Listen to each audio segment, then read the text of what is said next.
Hi hello நண்பா, நான் உங்கள் சான்விக்கு. இந்த வீடியோவில் பார்த்தீங்கன்னா ராயல் என்ஃபீல்டோட கிளாசிக் 350 49 சிக்னல் இந்த பைக்கை பற்றி தான் பார்க்க போகிறோம்.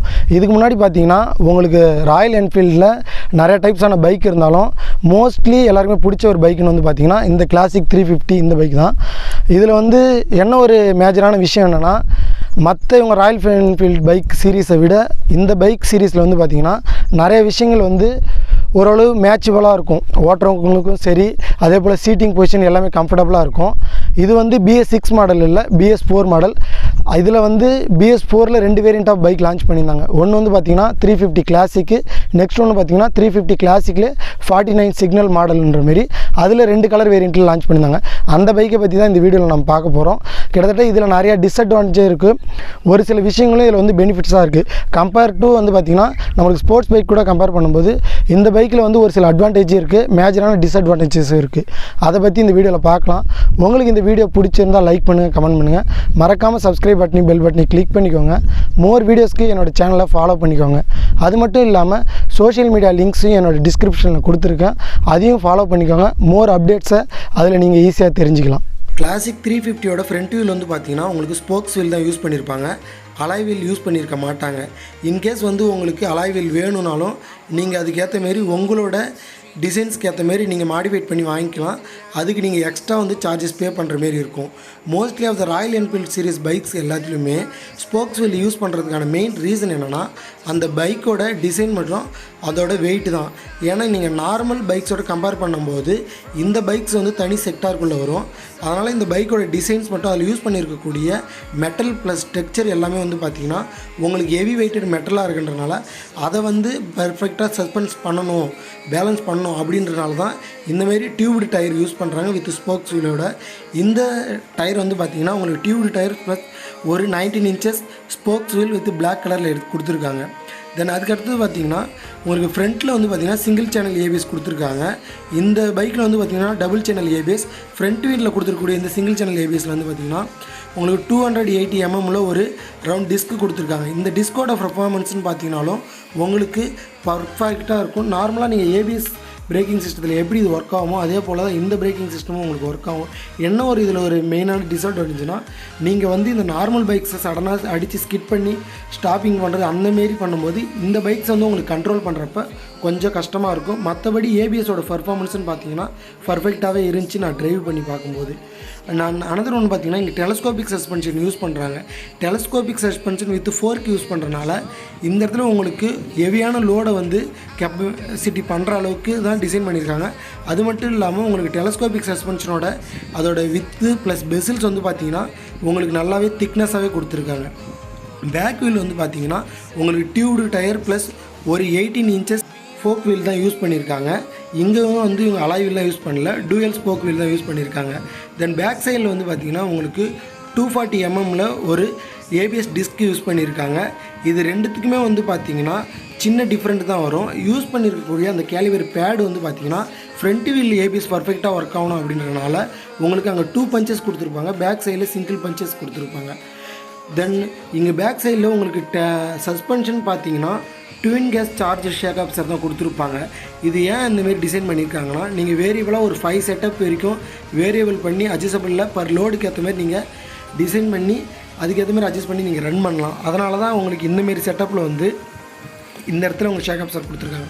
ஓவராலாக இந்த பைக்கில் வந்து நீங்கள் ஷேக் அப்சர்னு பார்த்தீங்கன்னா உங்களுக்கு 3 இடத்துல வரும். நார்மல் பைக்ஸில் வந்து பார்த்திங்கன்னா 2 இடத்துல தான் வரும்.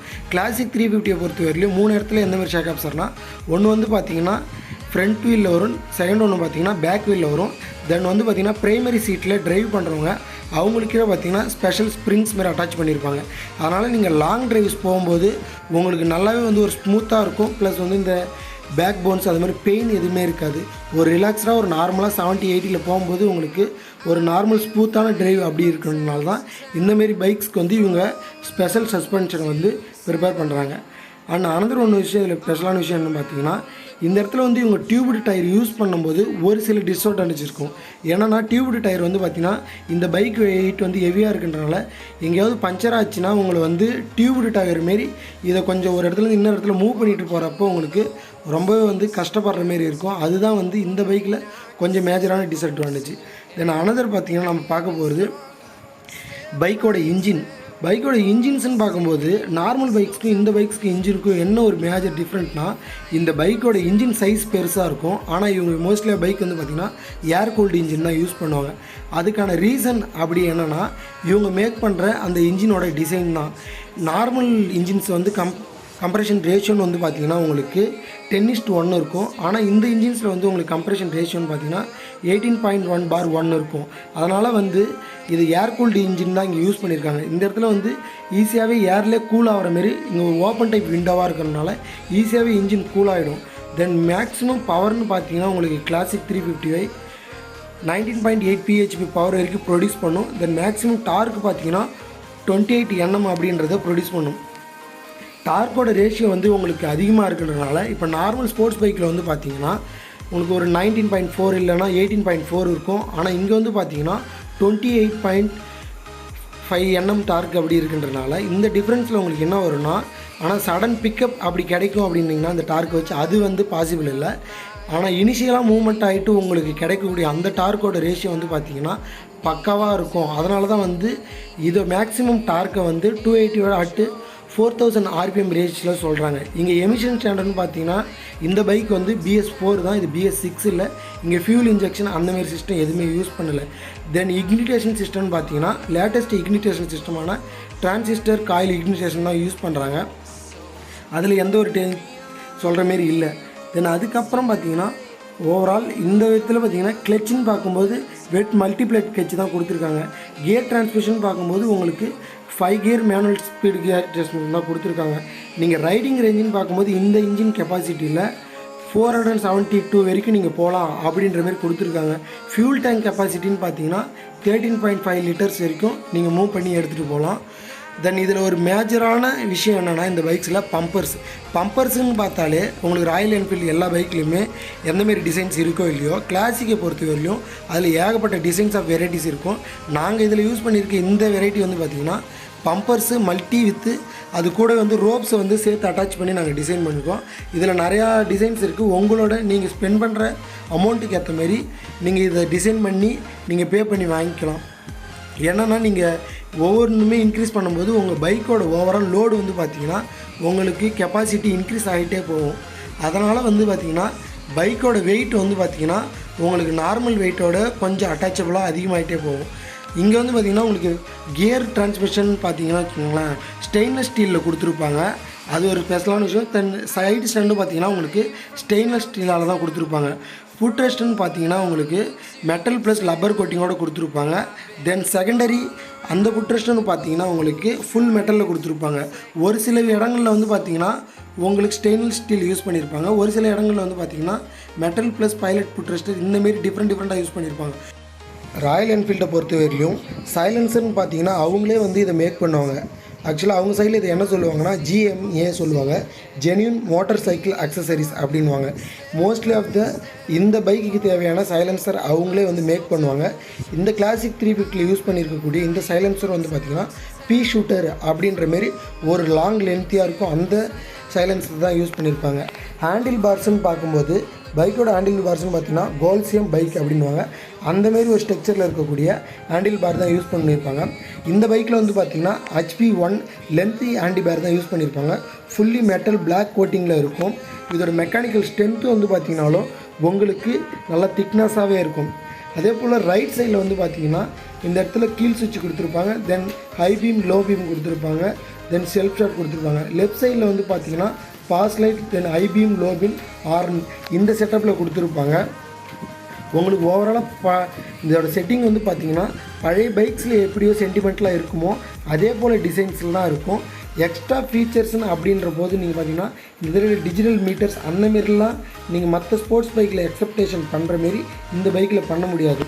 இதுக்கான மெயின் ரீசன் அப்படி என்னென்னா, எப்பயுமே என்ஃபீல்டு பொறுத்த வரையிலையும் புல்லட்ஸை பொறுத்த வரையிலும் பழைய காலத்து ட்ரெண்டுக்கு ஏற்ற மாரி தான் அந்த பைக் இன்றைக்குமே வந்து சென்டிமெண்ட்லான ஒரு சில விஷயங்களை மாற்றாமல் இதிலே இருக்கும். அதனால தான் அதுக்காகவே ஒரு செப்பரேட்டான ஃபேன் பேஸ் இதில் இருக்காங்க. இதில் என்னென்னு பார்த்தீங்கன்னா உங்களுக்கு ஹெட் லேம்பாக இருக்கட்டும், தென் வந்து speedometer, fuel indicator, keychain setup எல்லாமே வந்து பார்த்திங்கன்னா உங்களுக்கு ஒரே அனலாகில் தான் இருக்கும். இப்பயும் வந்து பார்த்திங்கன்னா உங்கள் மேஜராக எந்த ஒரு சேஞ்ச் இதெல்லாம் ரொம்ப டிஃப்ரெண்ட்டாக ஃபுல்லி டிஜிட்டல்லாம் கொடுக்கல. உங்களுக்கு அனலாகில் ஸ்பீடாமீட்டராக இருக்கட்டும், இந்த இடத்துல ஒரு சில விஷயங்கள் அப்படின்னு பார்த்திங்கன்னா ஏபிஎஸ்க்கு ஒரு செப்பரேட்டாக லைட்டு ப்ளஸ் ஃபியூல் இண்டிகேட்டர் எல்லாமே வந்து ஒரு எல்இடி இண்டிகேஷன் மாரி தான் கொடுத்துருப்பாங்க. டிஜிட்டல் இண்டிகேட்டர்ஸ் அப்படின்ற மாரி சொல்கிற மாதிரி எதுவுமே கொடுத்துருக்க மாட்டாங்க. என்னென்னா இங்கேனா அதோட குவாலிட்டி வைஸ் மட்டும் அதை இம்ப்ரூவ் பண்ணியிருப்பாங்க. இப்போ அனலாகில் பழைய டைப் அனலாகில் யூஸ் பண்ணியிருக்க ஸ்பீடாமீட்டர்ஸ் எல்லாமே வந்து பார்த்திங்கன்னா ஒரு லோவாக இருக்கும். ஆனால் இப்போ யூஸ் பண்ணுறது எல்லாமே பார்த்திங்கன்னா கொஞ்சம் ஹைரேட்டட், கொஞ்சம் அனலாக் சிஸ்டம் எல்லாம் பார்த்திங்கன்னா நல்லாவே ரிப்பில் பண்ணுற அளவுக்கு அதோட டிசைன்ஸ்லாம் கொஞ்சம் சேஞ்ச் பண்ணி உள்ளே யூஸ் பண்ணக்கூடிய அந்த எல்இடி செக்மெண்ட்லாம் வந்து பார்த்திங்கன்னா நிறைய டிஃப்ரெண்ட்டாக மாற்றி கொடுத்துருக்காங்க. உங்களுக்கு கிரவுண்ட் சைடில் வந்து பார்த்திங்கன்னா ராயல் என்ஃபீல்டு அந்த ஆறுன்ற சிம்பிள் வந்து கொஞ்சம் ப்ராடாக கொடுத்துருப்பாங்க. தென் ஓவராலாக கீ செட்டப் இது எல்லாமே ஃப்ரண்ட் லுக் பார்த்திங்கனாலே கிளாசிக் எப்பயுமே வந்து அவங்களோட ஓல்டு ட்ரெண்டுக்கு ஏற்ற மாரி அதே போல் தான் இருக்கும். தென் அனதர் ஒன் மேஜர் விஷயம் என்னன்னு பார்த்தீங்கன்னா உங்களுக்கு ஃப்ரண்ட் சைடில் இருக்கக்கூடிய ஹெட்டு வந்து பார்த்திங்கன்னா உங்களுக்கு ஹாலஜன் லேம்ப் தான் யூஸ் பண்ணியிருப்பாங்க. ஒரு 55 to 60 வாட்ஸ் இருக்கக்கூடிய இந்த ஹாலஜன் லேம்ப் தான் யூஸ் பண்ணியிருப்பாங்க. ஹாலஜன் லேம்ப் வந்து பார்த்திங்கன்னா ரவுண்ட் சர்க்கிளாக இருக்கும். இதில் என்ன ஒரு மெயினான டிஸ்அட்வான்டேஜ்னால் உங்களுக்கு அவுட்ரு ஃபோக்கஸ் வந்து பார்த்திங்கன்னா BS4ல் அந்தளவுக்கு இருக்காது. ஏன்னா halogen lamp with yellow light தான் யூஸ் பண்ணியிருப்பாங்க. இது BS4 அப்படின்றனால உங்களுக்கு வந்து எல்இடி செக்மெண்ட் எதுவுமே வராது. இதை தான் வந்து இந்த இடத்துல வந்து BS6ல் வந்து உங்களுக்கு ஓவர் கம் பண்ணி LED plus white halogen lamp கொடுத்து அதை வந்து காம்ப்ரமைஸ் பண்ணியிருக்காங்க. உங்களுக்கு இண்டிகேட்டர்ஸ்னு வந்து பார்த்திங்கனாலும் ஒரு திக்னஸான இண்டிகேட்டர்ஸ் தான் யூஸ் பண்ணியிருப்பாங்க. ஆனால் என்ன இதில் ஒரு மேஜரான விஷயம்னா நார்மலாக யூஸ் பண்ணியிருக்கக்கூடிய ஹாலஜன் ஆஸ்பா லைட்ஸ் தான் யூஸ் பண்ணியிருப்பாங்க. அதோட வாட்டேஜ்னு பார்த்தீங்கனாலும் உங்களுக்கு 22லேருந்து 15 தான் இருக்கும். பேக் சைடில் டிசைன்ஸுன்னு பார்த்தாலும் சரி தான் ஒரேமாரி சேம் கலர்ஸில் சேமாக வந்து ரொம்ப ஹெவியான ரிஃப்ளெக்ட் பண்ணுற மாரி இல்லாமல் ஒரு நார்மல் ரேட்டடாக இருக்கக்கூடிய அந்தமாரி டிசைன் தான் கொடுத்துருப்பாங்க. அது கூடவே வந்து நீங்கள் உங்களுக்கு வேணுன்ற மாரி அதோட கவர்ஸை வந்து நீங்கள் சேஞ்ச் பண்ணிக்கலாம். ஹெட் லேம்பாக இருக்கட்டும், இல்லை பேக் சைடில் இருக்கக்கூடிய இண்டிகேட்டர்ஸ் அந்த மாதிரி. இதில் நாங்கள் யூஸ் பண்ணியிருக்க மெட்டல் ஷீட்ஸ் வந்து பார்த்திங்கன்னா டிஃப்ரெண்ட்டாக எக்ஸ்ட்ரா வந்து ஆட் பண்ணது தான். பைக்கோட கலர்ஸ்ன்னு பார்த்தீங்கன்னா உங்களுக்கு 2 வேரியண்ட் ஆஃப் கலரில் இந்த கிளாசிக் 350/49 சிக்னல் வந்து லான்ச் பண்ணாங்க. இது வந்து ஸ்பெஷல் எடிஷன் அப்படின்றனால 2 கலர்ஸில் லான்ச் பண்ணாங்க. ஒன்று வந்து பார்த்திங்கன்னா நேவி ப்ளூ, அனதர் ஒன்று வந்து பார்த்திங்கன்னா ஆர்மி சாண்டு அப்படின்ற 2 கலரில் லான்ச் பண்ணாங்க. இந்த பைக்ஸில் வந்து ஒரு ஸ்பெஷல் எடிஷன் என்னென்னா இந்த பைக்கில் நீங்கள் நார்மல் கிளாசிக் 350ல் வந்து ஒரு 14 கலர்ஸில் இருக்கும். ஆனால் ஸ்பெஷல் எடிஷனாக இந்த பைக் வந்து BS4ல் மட்டும் லான்ச் பண்ணாங்க. இது ஏன் லான்ச் பண்ணாங்கன்னா 19th centuryயில் வந்து பார்த்திங்கன்னா பிரிட்டிஷ் ஆர்மி வந்து அவங்க ஒரு பைக்கு புல்லட் யூஸ் பண்ணாங்க. அந்த பைக்கோட நேம் வந்து பார்த்திங்கன்னா ஃப்ளையிங் ஃபிலே அப்படின்னா இதிகாசத்தில் பறக்கக்கூடிய குதிரை அப்படின்றது அர்த்தம். அவங்களோட போர் புரியும் போது அவங்க ஒரு இடத்துலேருந்து இன்னொரு இடத்துக்கு அவங்களோட கன்ஸாக இருக்கட்டும், தென் ஸ்பேர் பார்ட்ஸ் எல்லாத்தையுமே ஒரு இடத்துலேருந்து இன்னொரு இடத்துக்கு மூவ் பண்ணுறதுக்கு அந்த பைக் வந்து ரொம்பவே யூஸ்ஃபுல்லாக இருந்துச்சு அப்படின்றத பெருமைப்படுத்தும் விதமாக தான் இந்த பைக்கை வந்து இந்தியாவில் லான்ச் பண்ணாங்க. இந்த செக்மெண்ட் ஆஃப் பைக் வந்து பார்த்திங்கனாலும் இந்தியன் ஆர்மிக்கு இவங்க வந்து மோஸ்ட்லி சப்ளையராக இருக்காங்க ராயல் என்ஃபீல்டு. அதையும் பெருமைப்படுத்தும் விதமாக தான் இந்த பைக் வந்து லான்ச் பண்ணாங்க. இதில் வந்து பார்த்திங்கன்னா ஒரு ஸ்பெஷலான அடிஷ்னல் இன்ஸ்லாம் கொடுத்துருப்பாங்க. வண்டியோட பேக் சைடு வந்து பார்த்திங்கன்னா TP28 அப்படின்னு கொடுத்துருப்பாங்க. TP28 அப்படின்னா பேக் டயரோட டயர் ப்ரெஷராக வந்து TP28 அப்படின்றத மெஷர் பண்ணியிருப்பாங்க. தென் அதுக்கப்புறம் டேங்கோட ஃப்ரண்ட் சைடு வந்து பார்த்திங்கன்னா ஒரு சீரியல் நம்பர் கொடுத்துருப்பாங்க, RE06 அந்தமாரி கொடுத்துருப்பாங்க. என்னென்னா இந்த சீரீஸ் ஆஃப் செக்மெண்ட்டில் என்னென்ன ஆர்டரில் இது வரைக்கும் எத்தனை பைக்ஸ் வந்து இது எத்தனாவது பைக் அப்படின்றது மென்ஷன் பண்ணுறதா இது கொடுத்துருப்பாங்க. ஃப்ரண்ட்டில் வந்து பார்த்திங்கன்னா 49 போட்டு உங்களுக்கு ஆரஞ்சு அண்டு க்ரீன் கலரில் கொடுத்துருப்பாங்க. இது ரெண்டுமே எதுக்குன்னா ப்ளஸ் மேட் லைக் எ கன் அப்படின்ற மாதிரி ஒரு பேட்சும் கொடுத்துருக்கு. பைக் வந்து நான் ஓவராலாக ஓட்டி பார்க்கும்போது மற்ற நார்மல் பைக் இப்போ என்னோடய பைக் பார்த்திங்கன்னா பேக்கில் வந்து NS 160 நான் யூஸ் பண்ணுற பைக் வந்து ஸ்போர்ட்ஸ் பைக்கு. அதுக்கும் இந்த பைக்குக்கும் வந்து பார்த்திங்கன்னா ரொம்பவே ஒரு டிஃப்ரெண்ட்டாக இருந்துச்சு. அதில் வந்து ஒரு யூனிக்னஸான விஷயம் என்னென்னா இதோட ஹேண்டில் பார்ஸ் பார்த்திங்கன்னா ஒரு கெத்தான விஷயம். நம்ம உட்காந்து பிடிக்கும்போது இப்போ எனக்கு எப்படின்னு தெரியல, இப்போ என் ஃப்ரெண்டு வந்து பார்த்திங்கன்னா அவனோட பாடி சைஸ்க்கு வந்து இந்த பைக் கம்ஃபர்டபுளாக இருக்கும். ஒரு ஒல்லியாக இருக்கிறவங்க ஓட்டினாங்கன்னா அவங்களுக்கு எந்த அளவுக்கு செட் ஆகும்னு தெரியல. ஆனால் கொஞ்சம் ஒரு பாடியாக இருக்கிற ஆள் ஓட்டினீங்கன்னா கண்டிப்பாக சூப்பராக இருக்கும். ஆனால் எனக்கு வந்து இந்த சீட்டிங் பொசிஷன் ப்ளஸ் இந்த ஹேண்டில் பார் வந்து ரொம்பவே பிடிச்சிருக்கு, நல்லாயிருக்கு. ஆனால் என்னென்னா இதில் ஒரு மெயினான ஒரு டிஸ்அட்வான்டேஜ் என்னென்னா வைப்ரேஷன். நார்மலாக என்ன சொல்லுவாங்க, ஒரு 80 இல்லை ஒரு 70 போனால் வந்து இதில் வைப்ரேஷன் இருக்கணும் அப்படின்னு சொல்கிறாங்க. ஆனால் வந்து பார்த்திங்கன்னா ஜஸ்ட் நான் ஸ்டார்ட் பண்ணும்போதே இந்த பைக்கில் வந்து பார்த்திங்கன்னா வைப்ரேஷன் ரொம்ப அதிகமாக இருக்குது. ஜஸ்ட் நான் உங்களுக்கு ஸ்டார்ட் பண்ணி காட்டுறேன். இப்போ நான் பைக்கை ஸ்டார்ட் பண்ணிட்டேன், ஐடியலாக தான் இருக்குது, நியூட்ரலில் தான் இருக்குது. ஆனால் இப்போ வந்து பார்த்திங்கன்னா இதோட வைப்ரேஷன் வந்து உங்களுக்கு ரொம்ப டீசெண்டாக பார்த்திங்கன்னா ரொம்ப வந்து வைப்ரேஷன் இருக்குது. இப்போ வந்து பார்த்திங்கன்னா நான் வண்டியை ஆன் பண்ணிட்டேன், ஆனால் ஆன் பண்ணிட்டு அதோட வைப்ரேஷன் பார்த்திங்கன்னா ஐடியலாக இருக்குது. இப்போ வந்து பார்த்திங்கன்னா உங்களுக்கு எந்த அளவுக்கு கிளியரன்ஸாக தெரியுதுன்னு தெரில. மிரர் பார்க்கும்போது உங்களுக்கு ஷேக் ஆகுது, ஆட்டோமேட்டிக்காக தெரியும். ஏன்னா அந்த அளவுக்கு வந்து வைப்ரேஷன் இருக்குது. ஆனால் வந்து BS6 வந்து பார்த்திங்கன்னா இதை வந்து குறைச்சிருக்கதா சொல்லியிருக்காங்க. ஆனால் இது BS4ன்றனால இதோட வைப்ரேஷன் வந்து கொஞ்சம் கம்மியாக தான் இருக்குது. அதே போல் இந்த 49 சிக்னலில் வந்து பார்த்திங்கன்னா கிளாசிக்லேயே உங்களுக்கு நார்மல் 350 கிளாசிக்கோட உங்களுக்கு இந்த பைக்கில் வந்து பார்த்திங்கன்னா வைப்ரேஷன் கம்மியாக தான் இருக்கும். ஆனால் இதில் ஐடியலாக இருக்கும்போதே உங்களுக்கு வைப்ரேஷன் ரொம்ப அதிகமாக இருக்குது. இது வந்து ஒரு மேஜர் டிஸ்அட்வான்டேஜ் நான் என்னோடய சீட்டிங் பொசிஷனில் பார்க்கும்போது.